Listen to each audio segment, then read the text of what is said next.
Hi, and it's Jenny from Cape Town, South Africa here.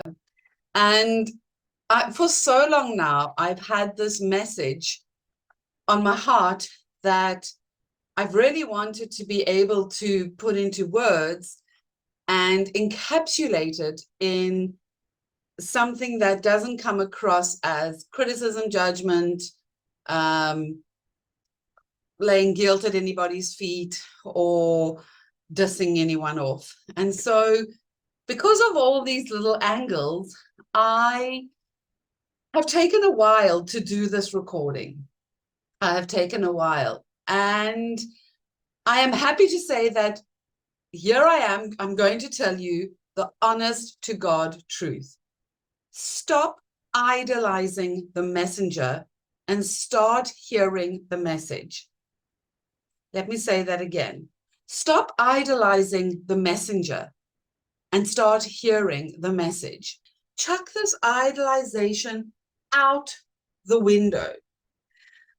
It's so funny how you can become so self-absorbed in how many likes do I have? Am I portraying the right kind of lifestyle? And when this really hit home for me was I have signed up to do a 4-week mini little course. And it's from a teacher that I really admire. And in the very first class, now I can't watch it live because it is later in the evening for me, and we have load shedding normally at that time. And so I watched the recording. And I was listening to it 24 hours later when it was uploaded, the video, and I enjoyed most of it, except to the point where there was a difference of opinion between the teacher and one of the participants. And I could see immediately where the teacher was coming from, but I also understood the space that the participant was in. Think of it like this. Here you want to find a message. Okay, so you want to get a message. And somebody comes along and says, no, I'm not going to teach you how to tune the engine of a Mini Cooper. I'm going to teach you how to tune the engine of a Formula One car. You are going to be way out of your depth. You're going to be way, way, way out of your depth. All right? Don't teach me calculus before you teach me addition, subtraction, multiplication, and division. Don't teach me how to bake the most exotic dishes when I battle with a simple vanilla cake. All right? So what I'm trying to say to you is this. Teachers out there are very, in my personal opinion, are very out of touch with meeting the person where they're at. There are a lot of great teachers, but are the people that follow them and listen to them, are they the people that are following the messenger or the message? Now, here's the thing. In this wondrous gift called life, we have a quantum pool of knowledge that we dive into. And in that quantum pool of knowledge, there are particles that are attracted to one another and that come together and form a collective whole and a collective psyche. They form a collective psyche around a certain thing, whether it is Buddhism, Taoism, spiritualism, Christianity, the Jewish religion, the Greek Orthodox, the Muslims. It doesn't matter. You dive into that pool of knowledge, whether you dive into atheism or you dive into science or you dive into any number of things. You can dive into that pool of knowledge and have the knowledge if you spend enough time swimming in the same area. So I thought about it long and hard, and after seeing this reaction, or this, should I say, after seeing this interaction between student and teacher in a class and understanding what the teacher was saying, and also hearing where the student was coming from, because I could see me maybe 15, 20 years ago, I was in that position. And so it was very, very interesting to see, was this person affronted by the response of the teacher, or did they get the message? Because at the end of the day, it's got nothing to do with the teacher. If you are an open vessel and you allow the gift of life, the giver of life, the gift of life, if you allow the love to come forward from you out into the world, then be that person, be that channel, be that one that has the message. You know, there's a saying, when the student is ready, the teacher will appear. Well, my thing is, when someone is ready, the message will appear, whether it's from me, whether it's from someone else. I don't care. I just want people to get the healing message of life and love. Now, we came into this world with nothing. We're going out with nothing. And what happens in between is entirely up to you. And I know that sounds really harsh, because there are those that are born into poverty. There are those that are born into war-torn countries. There are those that are born with deformities of sorts. So there is, for those people, a message, and the right messenger will be there for them. Not hellfire, damn, beep, brimstone, but meeting you where you are at. People want to be heard. Like, I hear you. I don't have to agree with you, but I do have to hear you. I hear you. And a lot of people have a default button, which is this.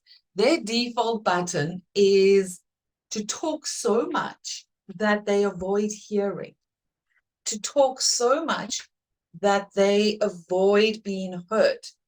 They fill up that vacuum. Now, yeah, we know nature abhors a vacuum, but sometimes silence is a beautiful gift.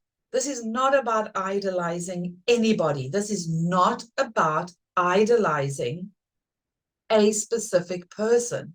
And that got me to thinking, Jen, what have you been doing the last 20 years? And my daughter would say, Mom, stop being so hard on yourself. Look how far you've come. But I remember, I'm 56 now, and I remember very clearly being 15, 16 years old. So that's like 40 years ago. I remember sitting outside on the balcony, and our balcony, we could look out and just see the expansive ocean. We could just see the ocean, the sea. It was beautiful. And I would sit outside there and I would listen to Richard Clayderman on cassette back in 40 years ago. And I would really, really just sit and in that silence and be with this quantum pool of knowledge that I, at the time, couldn't put into words. So it took me a long time to figure out, what is it that I am here to give and to do and to be, and how can I best serve others? And I want to tell you this, it's not about me, it's about the message. And I also realized this, which is actually very exciting, very poignant, and very humbling. And that is, I am going back to my grassroots of diving into the pool of knowledge, swimming around, and just being, just no words, just spending time with this incredible presence, this incredible knowledge, this incredible intelligence that has created and permeated through everything. But this me culture has to stop. And so I got over that, wow, that was a bit harsh of the teacher, on the teacher's side to this pupil, because you were not meeting them where they were at, to I hope the student gets the message and don't worry about the messenger. They're just the vessel. And I trust this teacher enough to know that she would be in the flow, what I call be in the flow of the giving, the flow of the pool of knowledge for that person at that time. Who am I to say otherwise? It was just startling. So I waited again my 24 hours, got the video, watched it again, and saw exactly the same interaction between the teacher and the same participant. All the other participants were fine with the teacher. Why? Because they reinforced what the teacher was saying and agreed, whereas this individual challenged the status quo, bringing a different concept to the table, which sure, I also again get where the teacher was coming from, but the student wasn't in that place to be open and receptive in the way that perhaps she could have been. And again, I had to stop myself and say, get the message. Don't worry about the messenger. Get the message. And we all want to see signs. We all want to get messages. We all want to know what's going on out there. We all want a part of that. You will get the message. Do not look at the messenger. Because to be human, okay, to be human means people make mistakes. Maybe this teacher made a mistake. Maybe she did. I don't know. Maybe she should have met the student on another plane. I don't know. But it's not about the messenger. It's about the message. Get the message. So this me culture, oh, I'm so into so-and-so.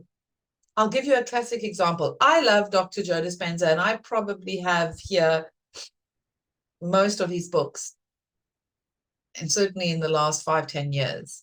I love him. I think he's got great insight into a great many things. Albert Einstein, I went to his house in Bern, in Switzerland. I wanted to see where this man lived, how he lived, his space around him. I just wanted to be a part of that.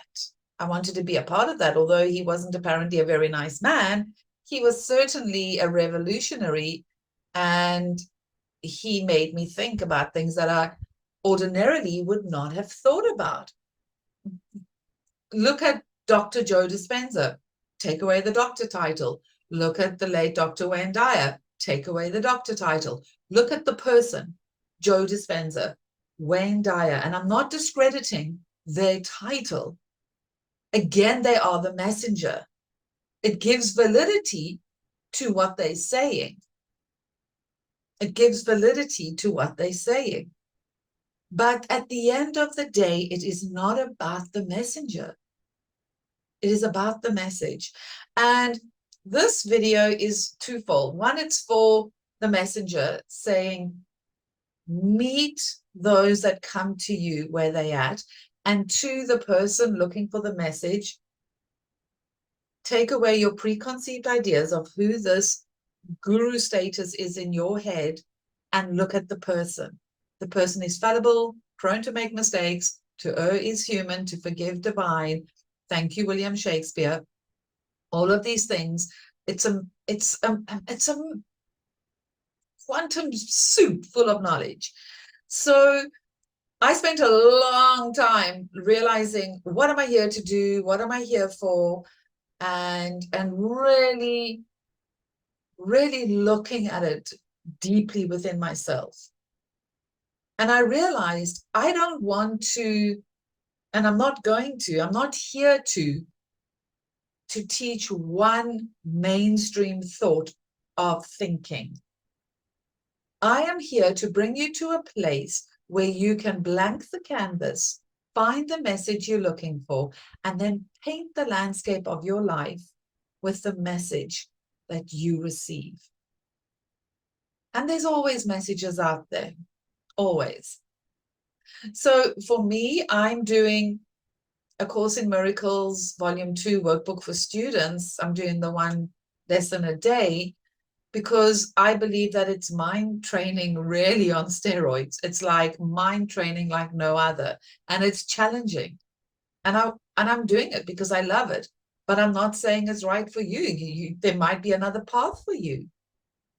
So the lessons in love that I'm here to bring are the ones that say, dispel whatever you thought about anyone. Stop this me culture. Stop idolizing and making gurus of people and start looking for the message. That's my message for you today. So I hope you got something out of it. I love you so much. I know that together we can make a fundamental change in this world. I know that together we can make a fundamental change. So I love you. I bless you. And I will see you soon for Coffee with Jen. Except today we didn't have coffee because I had my coffee before the recording. And then I decided to quickly jump on and do it afterwards. So take care and I will see you soon. Cheers.